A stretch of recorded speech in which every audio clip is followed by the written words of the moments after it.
ఇప్పుడే మీ దగ్గరలో ఉన్న కేఎస్ బేకర్ స్టోర్స్కి వెళ్ళి న్యూ ఇయర్ కేక్స్ని ఆర్డర్ చేయండి. Because it's not a happy new year, it's a happy new year. బర్రె లక్కకి బర్రె లెక్కకి తేడా ఏంటంటే బర్రె లక్క ఆ బర్రెలకి అక్క ఒక కాపరిగా కాస్తుంది. ఇక్కడ ఈయన బర్రెలాగా చంద్రబాబు నాయుడు లోకేష్ వాళ్ళు ఏం చెప్తే అంటే ఇప్పుడు బర్రెలు గొర్రెలు ఇటెలు అటెలు ఏయ్ దదా అని అని అని చెప్తా ఉంటే ఆ గొర్రెలు బర్రెలు ఏమి చేస్తాయో ఇప్పుడు సూపర్ స్టార్ పవన్ కళ్యాణ్ అది చేస్తున్నాడు. ఇది నేను జనసేన మనిషిని కాదు, కానీ జనసేన కన్నా ఎక్కువ పవన్ కళ్యాణ్ నాకు ఇష్టం. కానీ ఇప్పుడు అది మొత్తం పోయింది నాకు because of his thing. So ఇప్పుడు అలాగా ఇప్పుడు లోకేష్ అని అసలు అతను ఎవరు చంద్రబాబు నాయుడు కొడుకు కాకపోతే అతని ఒక కార్యకర్త దగ్గర బాయ్గా చేయటానికి కూడా తనకి పొజిషన్ లేదని నా ఫీలింగ్. ఏది మామూలు కార్యకర్త దగ్గర నేను చెప్పేది. ఇప్పుడు ఆయన ఏమి చేయకుండా ఎక్కడ ఒక గెలవకుండా అసలు ఈయన ఏదో ఒక పెద్ద మహానుభావుడు అనేసి ఆయనే అనుకుని ఆ ఫాదర్ ఏమో పుత్ర ప్రేమతో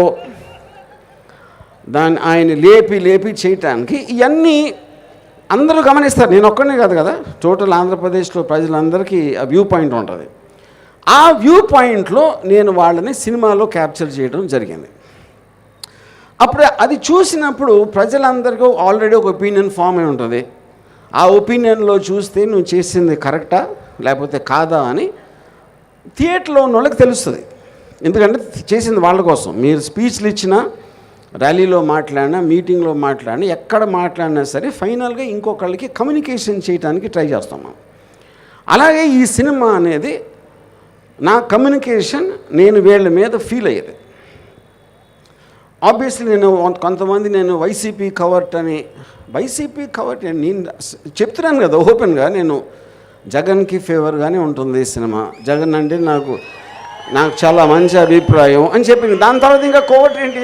ఎందుకంటే వాళ్ళు ఉట్టి కోవట్లే ఉపయోగిస్తారు. స్ట్రైట్గా కొండ బద్దలు కొట్టినట్టు చెప్పేస్తే వాళ్ళ కన్ఫ్యూజన్ వచ్చేస్తుంది, ఇదేంటి ఇది ఏం చేస్తున్నాడు అని యూనో. సో ఆ కాంటెక్స్ట్లో నేను చెప్పేది. సో ఇప్పుడు ఈ సినిమా నా ఉద్దేశం ఏంటి అంటే నాకు అర్థమైన వాళ్ళ క్యారెక్టర్ని వాళ్ళు మాట్లాడితే బట్టలు ఇప్పదీసి కొడతాం, లేకపోతే గొంతు పిసికేస్తాం, దవడ పగలు కొడతాం. ఆయనేమో ఒక ఎర్ర బుక్ అంటాడు, అది ఎర్ర బుక్క ఎర్రి బుక్క అనేది మనకి తర్వాత తెలుస్తుంది యూనో. అంటే ఒక డిక్టేటరా మీరు?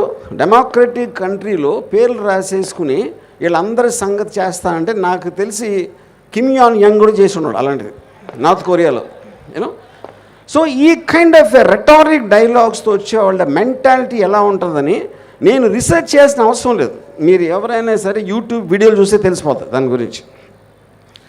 సో వాళ్ళేమో చెయ్యలేని పని, బట్టలు ఎవడదీసి కొడతా పరిగెట్టిస్తా అని ఏదైతే చెయ్యలేని చెప్తున్నారో, నేను వాళ్ళ నిజం బట్టలు కాదు, వాళ్ళని నేకెడ్గా చూసే ఇష్టం ఎవరికి ఉంటుంది కానీ అది వేరే విషయం.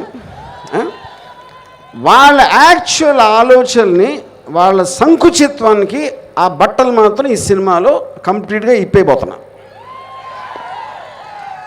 So this is my final సేజ్ of film and I want to thank everybody, వేదికంచిన పెద్దలందరికీ.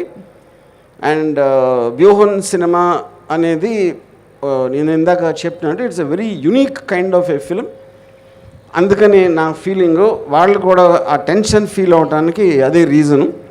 ఇందాక చెప్పినట్టు ఆర్టికల్ 19 కాన్స్టిట్యూషన్ ఆస్పెక్ట్లో ఏ మనిషికైనా ఒక ఫ్రీడమ్ ఆఫ్ థాట్ ఉంటుంది, ఫ్రీడమ్ ఆఫ్ ఎక్స్ప్రెషన్ ఉంటుంది. సో నేను well with in the limits of legality నేను చేయటం జరిగింది. అందుకనే సెన్సార్ బోర్డ్ సర్టిఫికేట్ వచ్చింది మాకు. సో ద పాయింట్ అది హైయెస్ట్ అథారిటీ. దాని తర్వాత ఎవరైనా ట్రై చేయొచ్చు, అది కోర్టులో మా అడ్వకేట్స్ ఆ రోజు వచ్చినప్పుడు వాళ్ళు చూసుకుంటారు. సో లైక్ దాసరి కిరణ్ గారు చెప్పినట్టు వీఆర్ ఆన్ ట్రాక్. డెఫినెట్గా 29న సినిమా రిలీజ్ అయిపోతుంది. థ్యాంక్స్.